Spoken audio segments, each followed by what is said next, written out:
দিগন্ত জুড়ে হলুদ সরিষা ফুল দেখে যে কেউ প্রেমে পড়বে, এটাই স্বাভাবিক। আর যখন মৌমাছি এসে এই হলুদ সরিষা ফুলে মধু খায়, তখন যেন তার প্রকৃতির রূপ আরও বেশি পূর্ণতা পায়। তাই তো নবকৃষ্ণ ভট্টাচার্য তার একটি কবিতায় বলেছিলেন, মৌমাছি মৌমাছি কোথায় যাও নাচি নাচি, দাঁড়াও না একবার বাই, ওই ফুল ফুটে বনে যায় মধু আহরণে, দাঁড়াবার সময় তো নাই।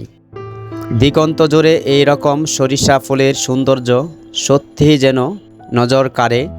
দিগন্ত জুড়ে হলুদ আর হলুদ সরিষা ফুলে মৌমাছি এসে যখন মধু খায়, সত্যি যেন এক অসাধারণ দৃশ্য।